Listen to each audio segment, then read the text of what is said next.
पख्तूनख्वा की जो सूबाई हुकूमत जिरगा करना चाह रही है इस सिलसिले में तालिबान की अंदरूनी इख्तलाफात और सियासत के हवाले से भी बहुत सी खबरें हैं। इस समेत उनकी क्या इत्तलात हैं हम जानने की कोशिश करेंगे और हमें डॉक्टर कमर चीमा साहब ज्वाइन कर रहे हैं, माहिर हैं आलमी अमूर के। दुनिया इस कशीदगी को कैसे देख रही है इस पर हम उनसे बात करेंगे। आप तीनों का बहुत बहुत शुक्रिया। जनरल साहब, आपसे हम आगाज़ करना चाहेंगे। वज़ीर दिफा ख्वाजा आसिफ साहब इस सारी सूरत हाल से पहले भी कह चुके कि एतबार नहीं किया जा सकता अफगान तालिबान पर, लेकिन अब एक मुज़ाकरात का सिलसिला है जिसमें कतर और तुर्की सालसी कर रहे हैं। लेकिन उसके बाद भी जो आज ख्वाजा आसिफ साहब का स्टेटमेंट हमने सामने रखा उसमें वो कहते हैं कि 100% पुरुमीद नहीं हूँ कि पासदारी की जाएगी इन बातों की जो यहाँ पर हुई है। आपकी नज़र में क्या अहमियत है इस सीज़ फायर की और मुज़ाकरात का अगला अमल करने के हवाले से दोनों में इत्तफाक राय की? जी, thank you very much for the invite जी, और हसन साहब को और डॉक्टर चीमा साहब को मेरा बहुत सलाम। देखिए, असल में जो ख्वाजा आसिफ साहब भी कह रहे हैं और जो एक मजाज कल्चर या जो एक ट्रैक रिकॉर्ड है जी, दैट स्पीक्स लाउडर जी, और उसको सामने नजर रखते हुए everybody is keeping their fingers cross. देखे ना, वहाँ का एक मजाज है। उसके अलावा जो एक्सटर्नल और इंटरनल जो फैक्टर्स हैं, जो काबुल का एक्चुअल सिचुएशन है, दैट इज वेरी प्रिकेरियस जी। काबुल में कुछ स्ट्रक्चर्ड सेटअप तो है नहीं जी, एक गवर्नमेंट का वो गवर्नमेंट तो है नहीं। एक टोला है बरसद इक़्तिदार आ गया है, which is a children of conflict, और एक गन पॉइंट पे आप कह लें या बाय प्रोडक्ट ऑफ वॉर कह लें जी, उसके ऊपर उन्होंने इस्टेब्लिश किया एक हुकूमत जिसके अंदर एक जो होता है ना, किसी मुल्क के पॉलिटिकल ऑब्जेक्टिव्स उनको सामने रखते हुए या वाइटल इंटरेस्ट को सामने रखते हुए पॉलिसी मुरतब की जाए। No, it is not happening like that. एक तो उस ग्रुप की अपनी पॉलिसी है जो रिवॉल्व करती हो अपनी ही एक्सटेंशन और ऑफ द रूल या अपनी extension of area of influence, मैं कहूँगा, उसको एक्सटेंड करने के लिए और अपनी पावर को और ताकत और दबाव देने के लिए। So this is not a setup for the people of Afghanistan के वहां से नेशनल ऑब्जेक्टिव्स में निकले और उनके फिर परसू करने के लिए पॉलिटिकल या मिलिट्री मीन्स जो भी है उनका इस्तेमाल किया जाए। वन नंबर टू ये है कि एक प्रॉक्सी स्पॉन्सर स्टेट है जिसने ह्यूज इन्वेस्टमेंट किया है, जिसके साथ आपने कोलैबोरेशन कर दी है, और उसके बाद जो आपके बाकी आपके पास आपकी जो फ्रेंचाइजीज पड़ी हुई ISIS, जैश, जो आप ईरान के खिलाफ, फिर IMU, ETN, और उसके अलावा TTP। अब TTP के अंदर भी 70 से 80 छोटे बड़े धड़े हैं जो इसका हिस्सा है। तो इट्स अ ह्यूज फ्रेंचाइज का आपने कंपनी बनाई है जिसने अपने अपने शेयर्स लिए हुए हैं। तो अब इनके भी पुल्स एंड पुशेस हैं।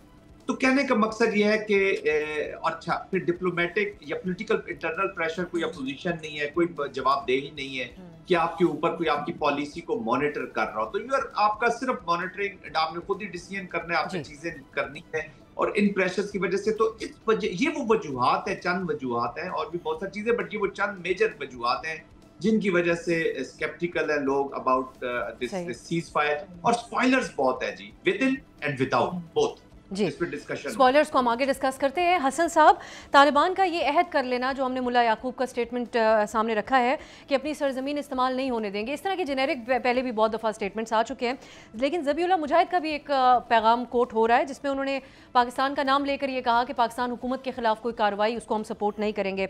ये इटसेल्फ मुज़ाकरात की मेज़ पर बैठना, इतनी इस हद तक बात हो जाना एक डेवलपमेंट है या आपकी नज़र में एक वही सिलसिला है जो पहले भी बयानात दिए जाते रहे इंटरनेशनल कंजम्पशन के लिए? बहुत शुक्रिया अफसा जनरल साहब को और चीमा साहब को भी मेरा सलाम। देखिए, मेरे ख्याल में इस दफ़ा थोड़ा सा डिफरेंट है पहले से, क्योंकि पाकिस्तान ने जो शो किया कि ये जो नया नॉर्मल पाकिस्तान ने इस्टेब्लिश करने की कोशिश की, बल्कि कोशिश नहीं की, करके दिखाया। जब DG ISPR ने प्रेस कॉन्फ्रेंस किया पेशावर में, और वहाँ से ये शुरुआत हुई कि कहीं से भी पाकिस्तान पे हमला हो, वहाँ जो है हम उस जगह को टारगेट करेंगे। उसने ये आइडेंटिफाई नहीं किया कि सिर्फ पाकिस्तान के अंदर, उन्होंने कहा कहीं से भी, मतलब एक कि अफगानिस्तान से भी। और फिर हमने देखा कि जब वो औरगज़ो में हमला हुआ, दराबंद डेरा इस्माइल खान में हुआ, उसकी रिस्पांस में फिर जब मीर अली पे अटैक हुआ हाफिज़ गुल बहादुर ग्रुप की तरफ से, जिसकी रिस्पॉन्सिबिलिटी ली गई, तो तालिबान ने रियलाइज़ किया। इससे पहले उनका जो वाकिफ था दोहा मुआहदे के हवाले से। जो दोहा 1 था अमेरिका और तालिबान के दरमियान जो हुआ था, उसमें अक्सर ये यही कहा करते थे कि जी इसमें तो पाकिस्तान का जिक्र नहीं, हमने अमेरिका के साथ और अमेरिका के जो एलाइज है उनके बारे में है। लेकिन ये जो दोहा 2 हुआ ये पाकिस्तान स्पेसिफिक है, तो अब उनके लिए मेरे ख्याल में ठीक है, वो थोड़ा सा कोशिश करेंगे कि जिस तरह पहले कभी कह रहे थे कि अमीर ने फतवा दिया है, लेकिन जब वो डिटेलिंग में जाते तो कहते हैं अमीर के फतवे का तो मतलब ये है। कभी कह रहे थे कि जी हम उनके साथ कोई वो नहीं है, लेकिन फिर देखा कि टीटीपी के बगैर जो है हमारा मसला ये है कि वो 20 साल हमारे तक लड़ते रहे। मतलब है कि उनके जो स्टेटमेंट है वो इस तरह वो टाइम बाई करते रहे, लेकिन वो समझ रहे थे मेरे ख्याल में इससे पहले कि इसी तरह ये सिलसिला चलता रहेगा, हम डिनाई करते रहेंगे और हम जो है ना थोड़ा सिंपैथीज गेन करते रहेंगे, हम विक्टिम कार्ड जो है वो प्ले करते रहेंगे और पाकिस्तान को ब्लीड भी करेंगे, पाकिस्तान पे इल्जाम भी लगाएंगे। तो वो जरा मेरे ख्याल में कंफर्ट जोन में चले गए थे। लेकिन ये जो हुआ स्पेशली जब स्पिन बुल डक पे उन्होंने अटैक किया, मेरे ख्याल में 11 को था, और उसका पाकिस्तान ने जब रिस्पांस किया कि स्पिन बुल डक का जो बटालियन था, बॉर्डर बटालियन था, उसको टारगेट किया, और 2 बटालियन जो थे वो कंदहार में उनको टारगेट किया गया, और फिर काबुल में जो है जो बहुत ज़्यादा एक ह्यूज वो जो प्रिसिजन स्ट्राइक्स हुए, और फिर नेक्स्ट जो हुआ उनको रियलाइज हुआ कि पाकिस्तान जो है ये संजीदा है इसमें। अभी ये जो है हमारे लिए ये बात जो है ना कि ये अजीब सा एक ड्रामा क्रिएट किया गया है कि फर्जी बॉर्डर है। भाईजान जो भी आप नाम दे दें, नाम से वो जो कायद आज़म बाबा रहमतुल्लाह अलैह से किसी ने पूछा आपका नाम, कहते गुलाब का फूल गुलाबी का फूल होते हैं, आप जो भी नाम देते तो ये यानी आपकी नजर में हसन साहब माजी से कुछ मुख्तलिफ ये जरूर है। डॉक्टर कमर चीमा साहब, आपको इधर इंक्लूड करना चाहूंगी मैं। पहले भी टॉक्स हुई थी, चाइना ने फैसिलिटेट किया था पाकिस्तान और अफगानिस्तान को, इस बार कतर और तुर्की की सालसी में हो रहे हैं। कितना ये दोनों ममालिक असर रखते हैं तालिबान पर कि जो भी बातचीत हो उसके ऊपर वो अमल दरामद करें? क्योंकि अभी जो बातचीत हुई है उसके निकात हमारे सामने तो नहीं है, जिस हद तक इन्फॉर्मेशन है उसी की बेसिस पे हम बात करें। जी बहुत शुक्रिया अफसा साहिबा और जनरल साहब को और हसन भाई को सलाम। देखिए बात ये है कि हमने कतर को और जो तुर्की को जो इंगेज हुए हैं, हमने उनके ऊपर ट्रस्ट किया है और उनकी सिंसेरिटी को रिस्पेक्ट करते हैं। लेकिन सवाल ये पैदा होता है कि इससे माजी में इससे पहले हमने बहुत दफ़ा बहुत सारे स्टेक होल्डर्स को इंगेज किया, चाइना को इंगेज किया, खुद भी पाकिस्तान की जो लीडरशिप है वो वहाँ पे इंगेज होती रही।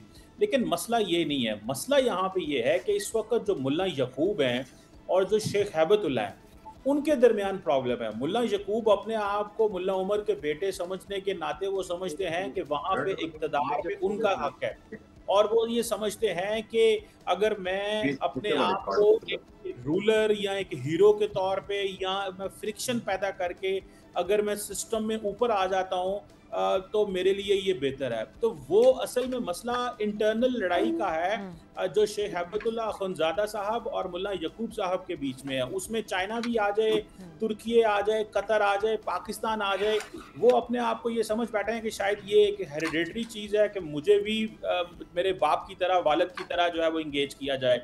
तो ये हमारे लिए एक ये प्रॉब्लम है। बाकी ममालिक तो हमारे साथ इंगेज कर रहे हैं और हमें उनके ऊपर एतबार है। देखिए पाकिस्तान ने आज तक, अफसा साहबा एक टर्म होती है उसे हम बोलते हैं स्ट्रेटेजिक पेशेंस, हमने हमेशा सब्र का। देखिए 4000 बंदे 4 सालों में हमने शहीद करवाए हैं। 4000 बहुत बड़ी फिगर होती है, ये उन घरों में फैमिलीज में पूछें। हमने ये स्ट्रेटेजिक पेशेंस इसलिए नहीं दिखाया कि इनकी आपस में लड़ाइयाँ हैं, मुल्ला यकूब क्या चाहता है और बाकी लोग क्या चाहते हैं, हमें इससे कोई गर्ज नहीं है। पाकिस्तान की एक पॉइंट है कि हमेशा हम काबुल से बात करते हैं, हम कभी धड़ों से बात नहीं करते, हम वहाँ पे तफरका तफरीक नहीं डालना चाहते। हम चाहते हैं कि वहाँ पे जो रूलर है उससे बात की जाए और किसी से दाएं बाएं ना हो जाए। मेरा ख्याल ये है कि हमारा जो एजेंडा है वो 1 पॉइंट एजेंडा है। दहशतगर्दी बंद होनी चाहिए, नॉन स्टेट एक्टर्स को लगाम डालें, टीटीपी को कंट्रोल करें, इससे ज़्यादा कोई नहीं है। इसमें चाइना आ जाए, तुर्की आ जाए, अब उसके बाद कोई और मुल्क आ जाए, हमें इससे कोई इतराज़ नहीं है। हमें अगर वो फैसिलिटेट कर रहे हैं तो थैंक यू वेरी मच, अगर वो नहीं फैसिलिटेट करते तो पाकिस्तान को अपने मुल्क में अमन लाने के लिए हर ऑप्शन एक्सरसाइज करना है। जनरल साहब, अब हमारी जो मौजूदा पॉलिसी है अफगानिस्तान के हवाले से, क्या बईद कि ये भी एक मुस्तकिल पॉलिसी है? इसके ऊपर भी लोग सवाल उठाते हैं, क्योंकि माजी में हमने देखा कि हमने अब तालिबान का टेक ओवर को किस हद तक सेलिब्रेट किया था पाकिस्तान में। इसके अलावा अब कोई कैसे ये तसव्वुर कर सकता है कि कुछ सैर हासिल मुज़ाकरात तालिबान हुकूमत के साथ हो सकते हैं जब वो पाकिस्तान के बॉर्डर को तस्लीम नहीं करते? पिछले चंद दिनों में उन्होंने जो बयान दिए उसका यहाँ पर तस्करा हुआ है। TTP के साथ एक नज़रियाती जो उनके मामलात हैं, नज़रियाती बुनियादों की बेसिस पे नहीं नज़र आता कि वो एक्शन लेने की पोजीशन में है, समेत दीगर जो दहशतगर्द तंजीमें वहाँ से ऑपरेट कर रही हैं। और फिर एक ड्राई जो जिसका इजहार यहाँ पे भी हुआ कि क्या वो ये सलाहियत रखते भी हैं कि वो अपने मुल्क से दहशतगर्दी ना होने दें, वो उसके ऊपर भी सवालिया निशान है। तो फिर कोई बातचीत हो भी सकती है या नहीं, इस बेसिस पे सवाल होता है। देखिए, एक चीज तो समझने की जरूरत है कि पाकिस्तान की जो बातचीत हो रही है ये अफगानिस्तान के तालिबान के साथ हो रही है, बाकी और किसी के साथ बातचीत नहीं हो रही। जो पाकिस्तान के अंदर भी डोमेस्टिक एक फीलिंग चली गई है लोगों के अंदर कि जी आप तालिबान से बातचीत का मतलब यह है कि हम जो हमारे तालिबान है TTP है उससे भी आप बातचीत कर रहे हैं। उस तो Pakistan learn a hard way. Pakistan ने बहुत हजीमत उठाई और बड़ी प्रॉब्लम्स के बाद एक सख्त हार्ड वे के बाद ये लर्न किया है कि हम कैसे उनके साथ। तो मेरे ख्याल में उसमें पाकिस्तान में बड़ी स्ट्रेटेजिक क्लैरिटी है, देयर इज नो कंफ्यूजन। और जब आप नेशनल पॉलिसीज बनाते हैं तो फिर ऑल एनकम्पसिंग पॉलिसीज होती हैं, आपने लॉन्ग टर्म और लॉन्ग प्लानिंग करनी होती है। उसके ऊपर आप पाकिस्तान इज वेरी क्लियर कि जो भी लोग पाकिस्तान के आइन और कानून के मुताबिक रहेंगे। लेकिन अभी उन्होंने अफगानिस्तान ने जैसे स्टांस लिया कि जी ये तो डिस्प्लेस्ड लोग थे, तो ठीक है हमारे डिस्प्लेस्ड लोग वापस दे दें, हम उनको आबाद करेंगे, उनसे पहले तो माफी मांगेंगे जी वो डिस्प्लेस हो गए थे, किस वजह से हुए थे, उसका फैसला पाकिस्तान का आइन और कानून करेगा कि ये डिस्प्लेस थे, ये टेररिस्ट थे उसके ऊपर। और अगर उन्होंने जंग बंदूक उठा के लड़ाई करके अपने फैसले करवाने हैं तो फिर पाकिस्तान के अंदर भी जो पाकिस्तान की पावर है, जो बंदूक है, जो मिलिट्री है हमारी, जो डिफेंस फोर्सेज है, वो अपना फैसला फिर सादिर करेंगी।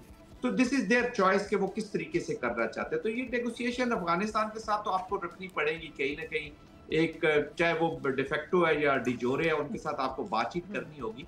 बाकी पाकिस्तान ने जो न्यू नॉर्मल की भी हसन साहब भी अभी बात कर रहे थे, ही वाज राइट इन अ वे कि पाकिस्तान ने बड़ा मैसेज क्लियर कर दिया है कि Pakistan will hit now at that place जहां पर इट विल बी हर्टफुल, जहां पे आपको हर्ट करेगा और पेनफुल होगा और स्ट्रेटेजिक उसके इम्पैक्ट होगा। ये नहीं हो सकता कि स्ट्रेटेजी तो बनाए लीडर, पैसे ले लीडर की जेब में जाए, जो भी प्रॉक्सी के स्पॉन्सर से आपने पैसे लेने वो लीडरों की जेब में जाए, पावर भी वो एंजॉय करें, और फुट सोल्जर जिनको बेचारों को पुश करके यहाँ पे भेज देते हैं, कुछ यहीं से हायर किए, कुछ अपने भेज दिए, क्योंकि और तो वे ऑफ लाइफ कुछ it's only terrorism related economy.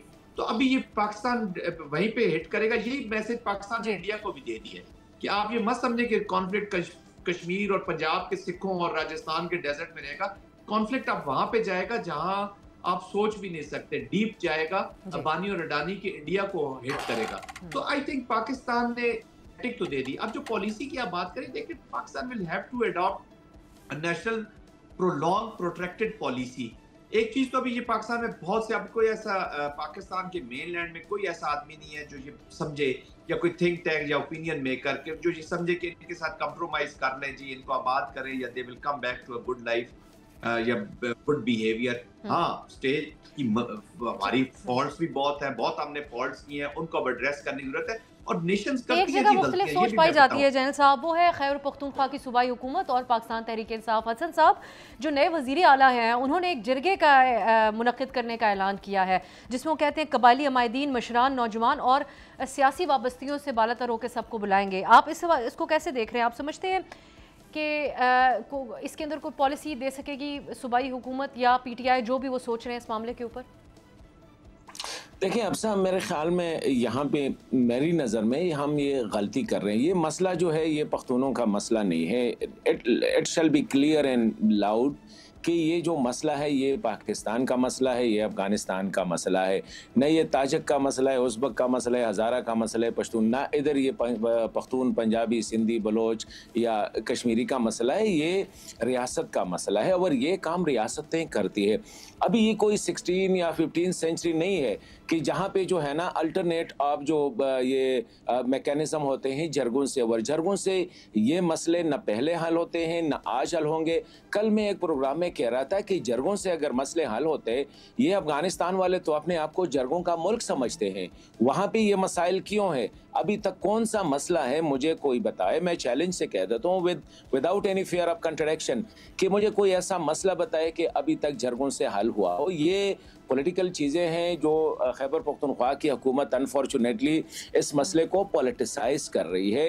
ये जो स्ट्रेटेजिक क्लैरिटी की बात की, अब रियासत ने वो शो की है और मुझे नज़र आ रही है ये अभी से नहीं। मैं तो अक्सर कहता हूँ these are the continuation of Kayani doctrines कि जब 2008 में या 9 में, और fortunately I was part of that discussion, और उधर से हमें पता चला था कि now Pakistan will be going on a new path, नया रास्ता लिया हुआ है। तो ये जो क्लियरिटी आई है, अब कैसे एक सूबा जो है या बड़ा हो छोटा हो, आगे हो पीछे हो, इससे कोई मेरा गरज नहीं है, उसको अपना सारा वजन जो है वो रियासत के पल्ले में डालना होगा, एक नेशनल नैरेटिव पे जाना होगा। ये नहीं है कि आधा तीतर आधा बटेर। यही हमारी कमजोरी है कि बाहर से, या अक्सर जो मैं मीडिया पे अपीयर होता हूँ, अफगान मीडिया पे या इंटरनेशनल मीडिया पे, तो वहाँ पे ये सवालात उठते हैं कि जी पख्तूनख्वा के लोग क्या सोचते हैं। मैंने कहा पख्तूनख्वा के लोगों की बात ना करे, एक सियासी जमात की बात करे। बाकी भी जमातें हैं वहाँ पे, JUI है, जमात इस्लामी है, ANP है,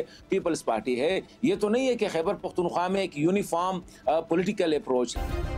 सब्सक्राइब करें और बेल दबाएं ताकि कोई खबर रह न जाए।